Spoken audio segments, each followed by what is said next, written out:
Today we're going to assess the fit of our line. Once we have the least squares regression line, we wish to determine how well the line summarizes the relationship between x and y. Ask yourself these questions. Is a line an appropriate summary of the relationship? How successful is the line at fit-in data? How accurately will our prediction be? Unusual aspects of the data? Cautions about using our model for the prediction? So these are all questions you should use. And specifically with number 1, you want to look at the residual plot. So let's talk about residual plots. A residual plot is used to determine whether a line is an appropriate way to summarize the relationship between x and y. You look at the residual plot. A residual plot is a scatter plot of x residual or the y residual ordered pairs. If a line is an appropriate summary, the residual plot should show a nice random scattered set of points. The residuals should be small relative to the y values, and there should be no observable pattern. So let's look at two residual plots to determine the difference between one that has a pattern and one that does not. So here I have an example of my residual plot.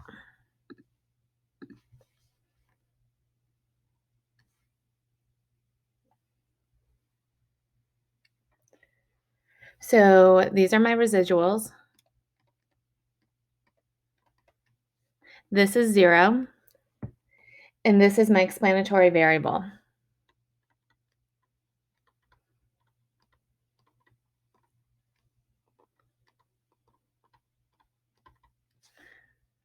My residual plot would look something like this.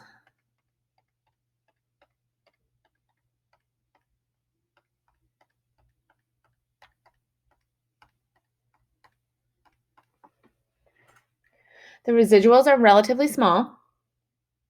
It's a random scatter with no observable pattern, which means a linear model was an appropriate way to summarize the relationship between x and y.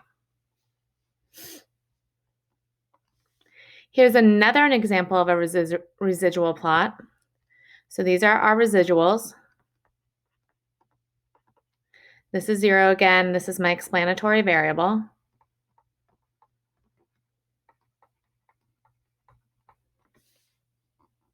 And here, this is what my residuals look like.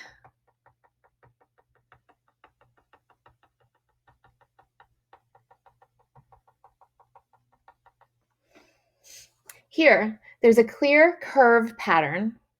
So a linear model is not appropriate. You need to make a better model.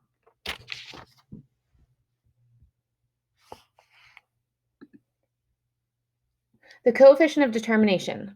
Our coefficient of determination, r squared, in context, is the total variation among airfares attributable to distance, going back to our airfare packet.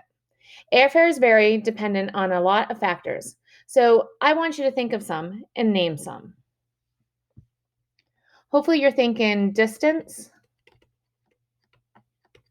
time of year, the company, and luggage, just to name a few. When we use our best fit line to predict airfare, we are using only distance to make our prediction. Since we haven't accounted for all factors, we don't expect our model to perfectly predict airfares.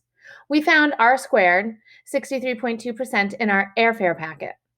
This tells us that 63.2% of the variation in airfares can be attributed to distance. The remaining and about 37% of the variation in airfares is due to these other factors that we listed and came up with. If we were to predict airfare from distance perfectly, our least square regression line would include all data points and our r squared would equal 100%.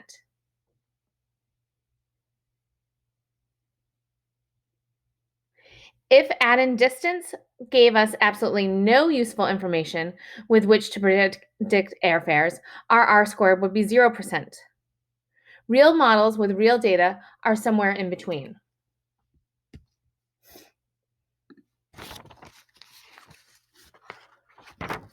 In context from the Princeton AP Stat Review book, this is a really good example.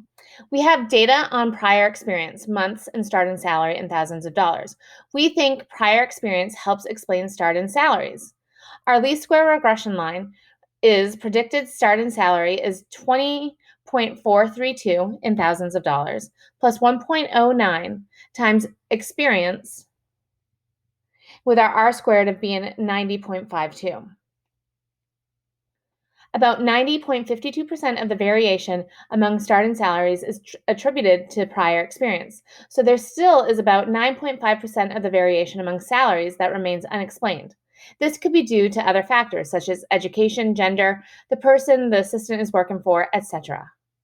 The language used to interpret R squared, if asked, is the percentage of the variation in the response variable can be attributed to the explanatory variable, and you fill in the blanks. R squared does not mean the regression model can predict 81% of the data points. R squared does not mean 81% of the data points lie on the regression line. And R squared does not tell you what percent of variation in Y is attributed to our explanatory variable. Extrapolation and interpolation and outliers and influential points. Extrapolation is using your regression model to predict values of Y for X values outside the range of X values in your data set. The problem with extrapolation is that you're assuming the linear relationship holds beyond your data set. This is called the danger of extrapolation. Think of using an age model for 10 to 17-year-olds to predict my height when I'm not within the age range of 10 to 17. Interpolation is using your regression model to predict values of Y for X values inside your range of X values in your data set. This is probably okay, as long as your model fits pretty well. The line is appropriate for R squared. Line is appropriate, R squared is okay. Let's look at outliers and influential points. Outliers or influential points are a point that is far away from the rest of the points as an outlier and should be investigated. It may indicate an error in some type, maybe data entry, or it may represent an atypical point. There may also be points that exert excessive influence on the least square regression line. You should look at the least square regression line with and without these points. An outlier is an observation that lies outside the overall pattern of the other observations in the scatter plot. These could be in the X direction, the Y direction, or both directions. And an influential point is an outlier that strongly affects the slope of the least square regression line. Removing the point will change the least square regression line noticeably. These points may have a relatively small residual because the least square regression line is pulled toward the point. Generally, these are X direction outliers. Not all sources agree on this definition, though. Let's look at some graphs. So we must remember that the least square regression line is determined by minimizing the sum of the squares of the residuals. This scatter plot of heights, denoted with C1, and weights, denoted with C2, of a random sample of adults is shown below. Draw a best fit line on the scatter plot. Describe what you see in terms of direction, form, and strength, which are also known as the big three. So first, take a straight edge and draw a pretty good regression line.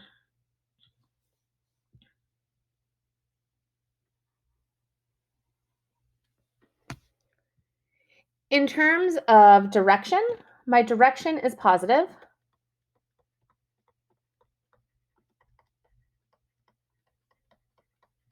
Form is linear. And my strength is strong.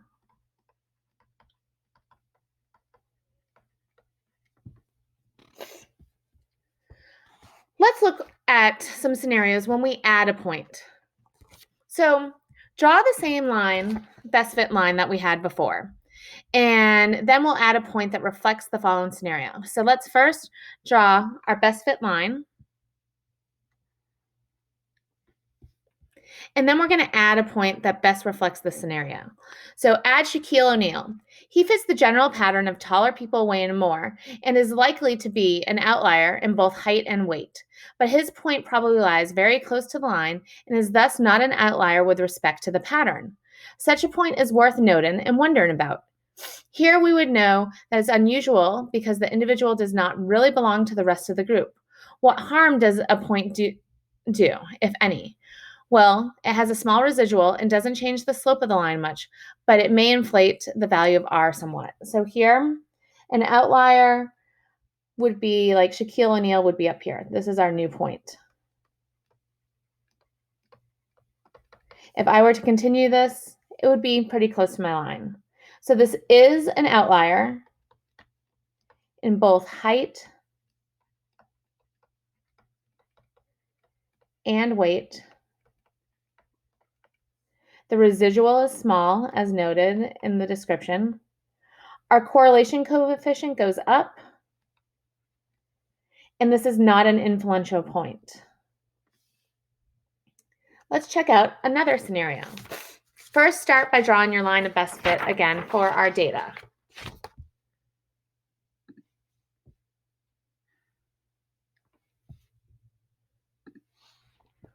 And we'll add another point described in the following scenario. We're going to add Orson Welles. The point will lie above the rest of the points in the scatter plot. If he's near average height, I don't know, just suppose, then no amount of fiddling with the slope of the line will change. The fact that this point has a large residual is inconsistent with the pattern, and he's an outlier but not influential. So our new point would be up here. So this is an outlier in weight only.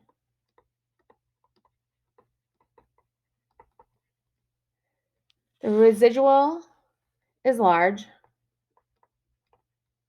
The correlation coefficient goes down. And this is not an influential point. Let's look at one more scenario. First, draw your line of best fit again.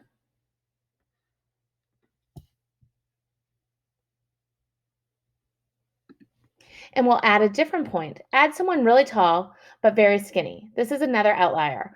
The point does not fit the pattern. However, the point has a lot of leverage. A potentially larger residual as an outlier in the x direction. Include this point and recalculate the equation of the line, and you'll see that the slope changes dramatically. The point will put the line toward it in order to shrink the residual. That is an influential point. It does not really fit the pattern, but has the leverage to create a misleadingly small residual for itself by changing the slope of the line. So our new point would be like something out here. This is our new point. And it would bring the slope of the line down, okay? So this is an outlier in height only. The residual may be small. My correlation coefficient possibly changes a lot. Could be negative.